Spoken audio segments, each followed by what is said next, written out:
Paano ba maging banal? Maligayang araw ng Martes, kapanalig. Kapistahan ngayon ni San Luis, Hari, at San Jose Calazans, Pari. Ito po si Sister Rose Agtarap ng Daughters of St. Paul para sa mabuting balita. Tayo nang magnilay sa Ebanghelyo ayon kay San Mateo.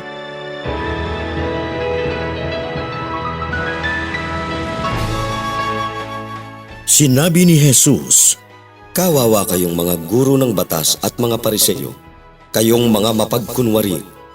Hindi ninyo nalilimutan ang mint, anis at kumino sa pagbabayad ninyo ng ikapo. Ngunit hindi ninyo tinutupad ang pinakamahalaga sa batas, ang katarungan, awa at pananampalataya. Ito ang nararapat isagawa na hindi kinakaligtaan ng iba. Mga bulag na taga-akay, sinasala ninyo ang lamok, subalit nilulunok ang kamelyo. Kawawa kayong mga guro ng batas at mga Pariseo, kayong mga mapagkunwari. Nililinis ninyo ang labas ng plato at kopa, ngunit pinupuno naman ninyo ang loob ng pagnanakaw at karahasan, at binabasbasan ninyo ang mga ito, bulag na Pariseo. Linisin mo muna ang loob, at lilinis din ang labas."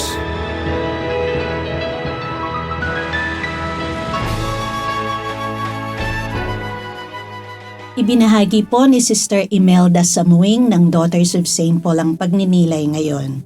Ano ba talagang ibig sabihin ng maging banal? Palaging nananalangin, maraming oras sa simbahan, o baka naman mabait sa kapwa, maraming good deeds. Ipinapaalala sa atin ni Jesus sa Ebanghelyo ngayon na ang pananampalataya ay hindi para magmukhang banal. Tungkol ito sa pagiging banal sa puso at sa kilos natin. Madali kasing magmukhang relihiyoso, nagsisimba, nagdarasal, sumusunod sa mga patakaran, pero sa loob, taglay pa rin ang pride. Wala pa ring pasensya. Selfish pa rin tayo minsan. Kagaya ng mga Pariseo, nililinis lang natin ang labas ng baso.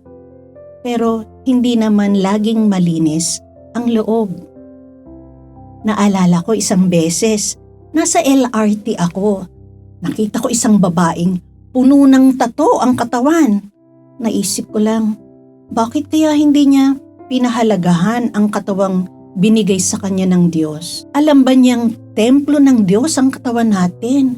Nilikha tayo ng Diyos na unique at maganda. Bakit kailangang sirain? Pero may sorpresa pala ang Diyos. Napansin ko, sa kabilang kamay niya, may hawak siyang rosaryo at taimtim siyang nagdarasal. Kapanalig, hindi tungkol sa panlabas na anyo ang pananampalataya. Baka ito ang paalala sa atin ngayon. Suriin natin ang sarili.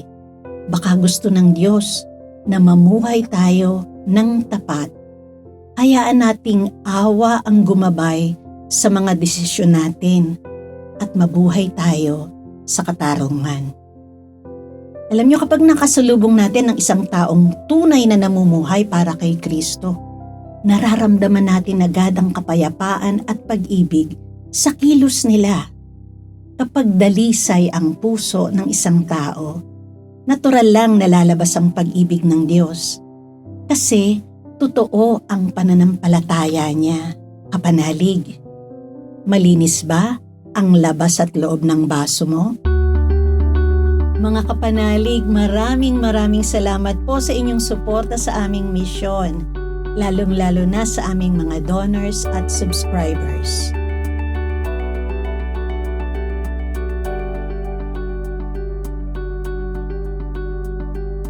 Subscribe, like, share, and follow po lines sa aming social media accounts.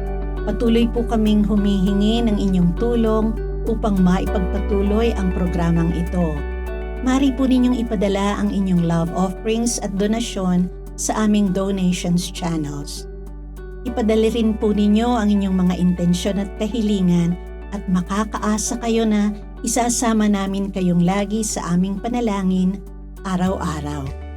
Ito pong muli si Sister Rose na nag-aanyaya sa inyong manalangin sa banal na Espiritu kasama ni San Agustin. Hingahan mo ako, O Espiritu Santo, nang lahat ng aking pag-iisip ay maging banal. Kumilos ka sa akin, O Espiritu Santo, upang maging banal din ang aking gawain. Ilapit mo ang aking puso sa iyo, O Espiritu Santo, nang mahalin ko lamang kung ano ang banal.